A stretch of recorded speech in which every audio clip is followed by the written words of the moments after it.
The Cadillac wheezed beneath Bob Fusco like an overworked mule. Bob's fingers clutched the wheel. Thick fingers, sausage thick with soft ridges where knuckles used to be. He was 300 kilos. He didn't look at scales anymore. They didn't make many that could hold him. Bob had a hunch. That's what he told himself when he pulled out of the driveway this morning. Not a plan, not a strategy, just a feeling. A whisper under his skin like a secret. Today would be the day. There was a horse, Slowpoke Jerry, 20-to-1 odds, no pedigree, no form. But in Bob's dreams, Jerry always came from behind, always pushed through the mud and the noise and the whips, and stumbled into daylight with just enough grace to win. Bob trusted hunches. His gut never lied. Not in the last 3 months anyway. Not since the lottery scratcher, not since that bingo ticket he found stuck to his shoe at the grocery store. The gas tank light blinked amber. He sighed, pulled off at a rust-colored gas station with peeling signage and a Coca-Cola machine older than the Bush presidency. He didn't expect her.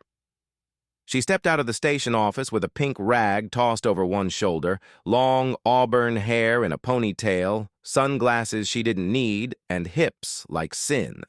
Skin bronzed from the Caribbean sun. Hot pants and a crop top that broke every code in the book of decency. Her curves didn't walk. They rolled like jazz. Bob tried to look away. She smiled like the kind of woman who'd been smiled at her whole life. She didn't even flinch at his size, didn't raise an eyebrow when the Cadillac sagged as he braked. "Full service?" she asked, walking up, her voice casual, syrupy. Not flirtatious, but not cold either. Bob's voice caught in his throat. Yeah, if that's okay."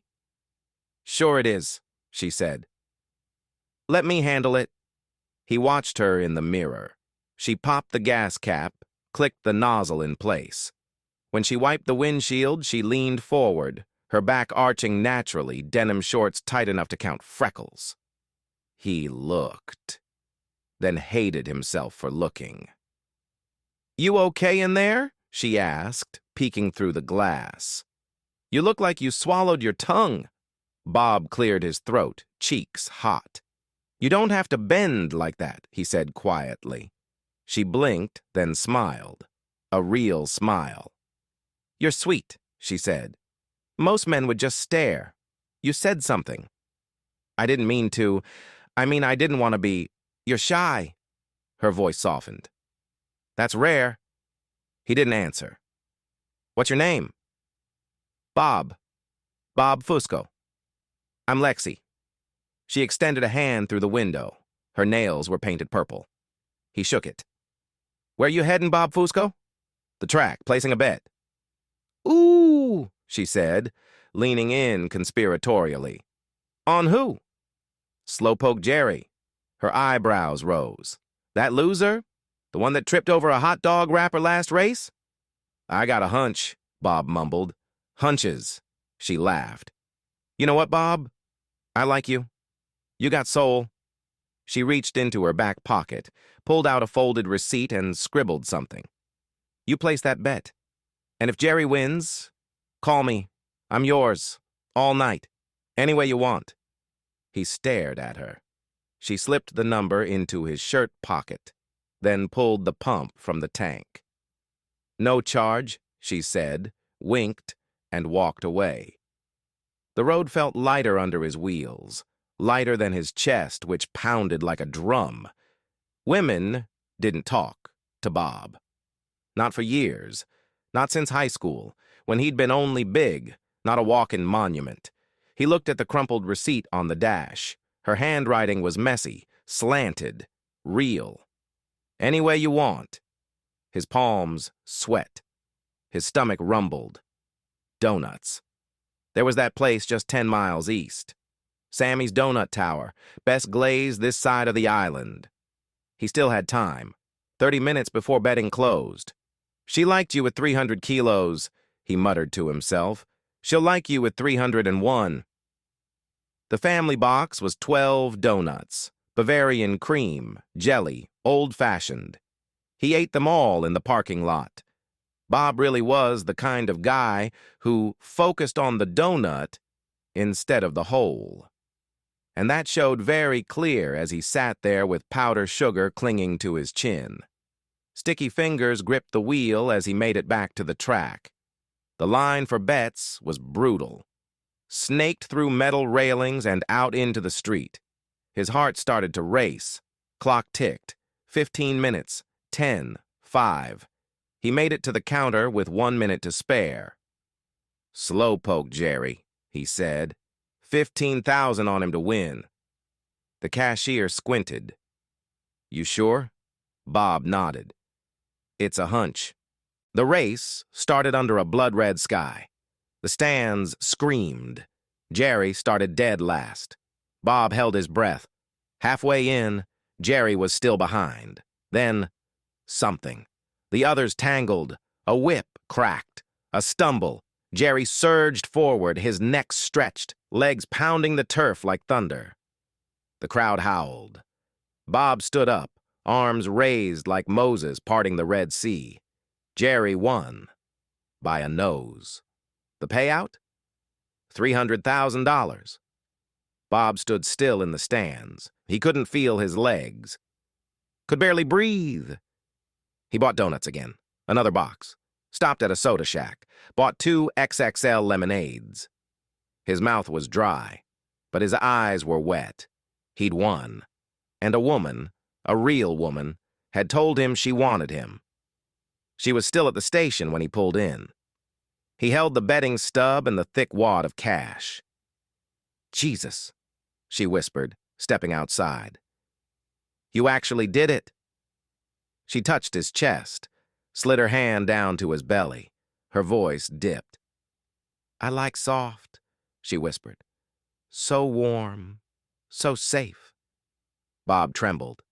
"Let's go celebrate," she said. "I'm starving." The restaurant was lit low, candle flames in glass jars. She ordered Mexican chicken. He had steak, salmon, fries, and 2 bowls of a mint ice cream. They didn't talk much, just smiles. Her foot touched his under the table. His heart thudded. The hotel was quiet, high-end, honeymoon suite kind of quiet. He bought champagne, poured 2 glasses with shaking hands. In the soft light, she leaned over and kissed him, slow. Her hand grazed his belly, his sides. She liked it, meant it. "I want you all night, Bob Fusco." They moved to the bed. White sheets, silk pillows. A complimentary box of dark chocolate sat wrapped in gold foil. Bob unwrapped it. Ate the whole thing in 5 minutes. Licked the chocolate from his fingers. She slid her hands up his arms. Kissed his cheek. "It's time, Bob," she whispered. "I'm all yours." He placed his hand on her hips. The world felt golden.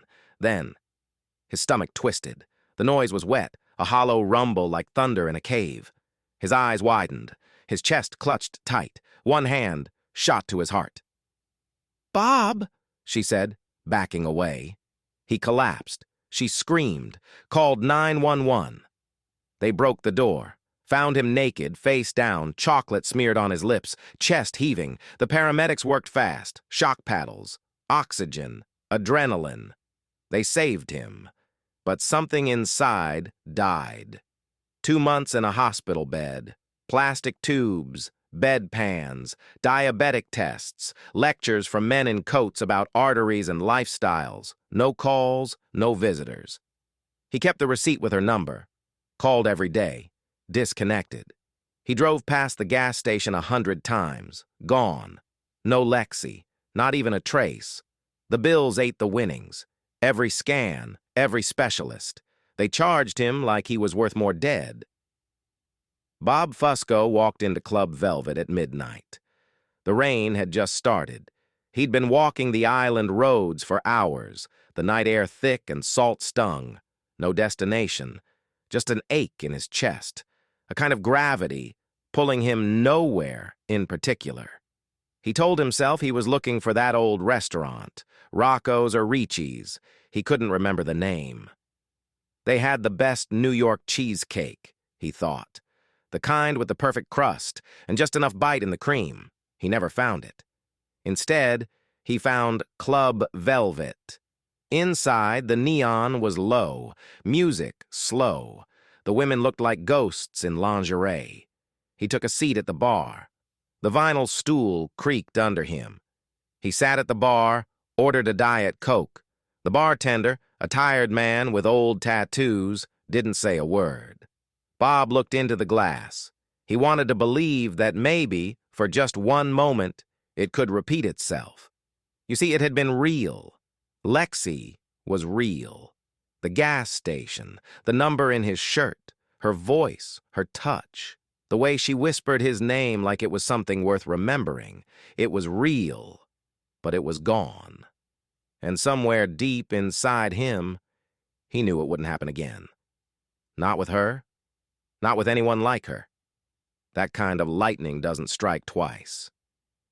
He closed his eyes and listened to the soft throb of bass, to the crackle of the neon light generator in the ceiling above. A man can live on hope, but only for a while.